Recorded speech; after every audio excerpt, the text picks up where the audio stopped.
I found the ember the same year the furrow almost died of thirst, half buried under a dune that hadn't existed the week before.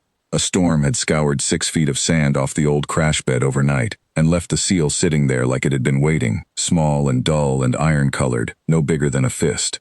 I picked it up because it looked like good scrap. I kept it because it wasn't. The first time it did anything, I was elbow-deep in the intake valve that fed water to 11 families, and the valve was dead, and I was going to have to tell all 11 of them there'd be no water till the parts caravan came through in 6 weeks. I had the seal in my coat pocket out of habit by then, the way some men carry a lucky coin. I don't know why I pressed it against the frozen valve stem. It warmed under my palm, a slow heat like a coal banked all night, and the stem turned free in my hand a second later like it had never seized at all. I told everyone I'd found the right wrench. That's how it went, after that. Small things. A Raider truck's ignition dying at the tree line before it ever reached the fence. A fever breaking 2 nights early in old Marin's granddaughter while I sat with the seal warm in my fist and told no one. I never once tried to make it do more than what a person needed right then. I never asked it for a single thing of my own. It never occurred to me that not asking was the point. 11 years, and I never told a soul what it was, mostly because I didn't know myself. I told myself I kept it quiet because a strange warm rock that fixes valves sounds like the kind of thing men kill each other over out here, and they would have. That was true. It also wasn't the whole truth. The whole truth was I liked being the man who was just good with his hands. Nobody asks the man who's just good with his hands for anything but his hands. The furrow isn't much to look at from a transport window. A scrap field built up around the bones of something that crashed into the desert floor so long ago the dunes had grown over most of it like scar tissue over an old wound. We dug our homes half into the wreck's cargo holds because the metal held the cool better than sand. 11 families, then 14, then 20. All of us out past where any caravan route bothered to run regular. You learn to fix what you have because nothing new is coming. I'd learned that trade before I ever found the seal. The seal just made me quieter about how well I'd gotten at it.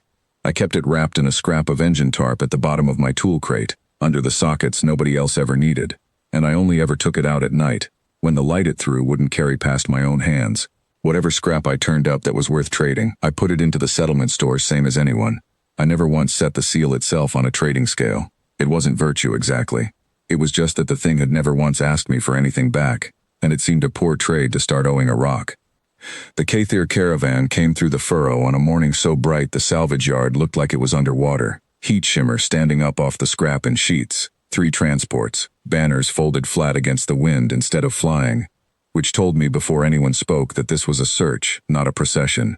The young one climbed down first, a herald, maybe 19, sunburnt across the nose the way outworlders get when they're not used to a real sky. He said his name was Wend. He said they were looking for something lost in an ambush 11 years back, a seal, small, warm to a certain kind of touch. He didn't say who a certain kind meant. He watched my face when he said it, though, closer than the question should have called for. I told him I hadn't seen anything like that. I believed it when I said it. I'd stopped thinking of the thing in my coat as lost property belonging to anybody. It was just mine, the way a scar is yours. The woman who came down after him didn't look like she belonged to a search party any more than I did.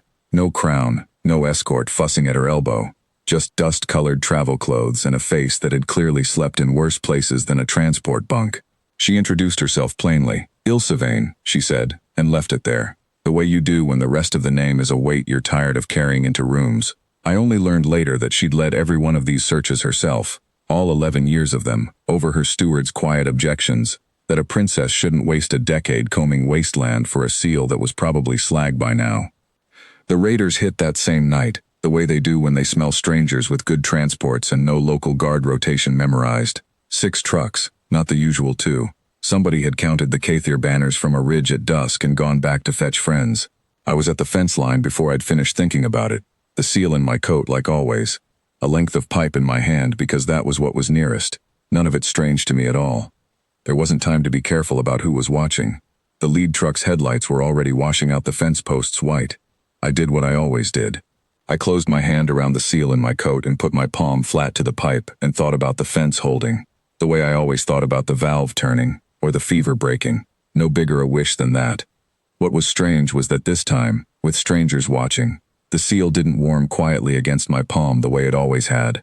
It lit, not a glow you'd call gentle. A hard, clean, ember-red light that ran up my wrist and along the pipe and put the lead truck's engine out cold from 30 yards. The same trick I'd used 100 times in the dark where nobody could see it happen. Except the dark wasn't there tonight. Wend was standing not 10 feet from me with his mouth open, and half the settlement was standing behind him, and the princess was closer than either. Wend said it before she did. His voice cracked on it. "That's the mark," he said. "That's the ember key. That's it. That's really it." Nobody moved for a second. The raiders' remaining trucks were already backing off from a fence line that had apparently started throwing fire without a gun in sight, which solved that problem on its own.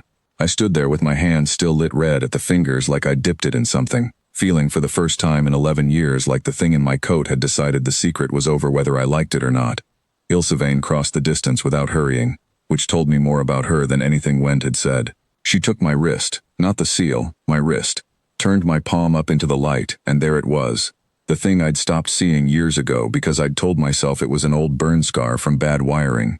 A small ember-shaped mark, faint and pale against the callus, exactly where the seal always sat.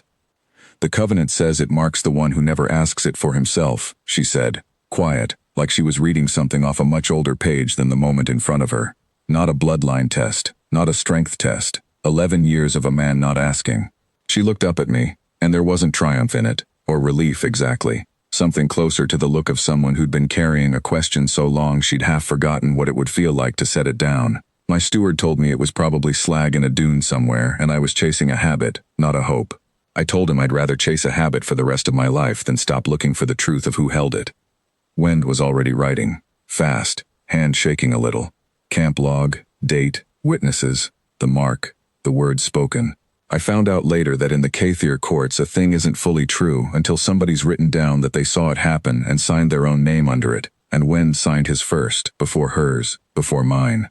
The steward who'd been ruling the regency in her absence didn't survive that log entry politically. I never much cared about the politics of a house I hadn't been born to. Ilsevane didn't ask me to come back with her. She asked, instead, whether the furrow's water intake could use a second pair of hands that understood old valves, because hers, she said, were only good for holding a seal that finally knew whose they were. I told her the valve had been fine for 11 years. I told her it could probably use the company anyway. She stayed. Wend's log entry is still the only official record of what happened that night. One line, plain as a nail. The mark was witnessed on Rourke Denby of the Kessa Furrow, who never once asked what it could do for him. Everyone in the settlement still calls me the Salvager. I've let them. It's still mostly true. It's just not the whole truth anymore. And for the first time in 11 years, I don't mind who knows it.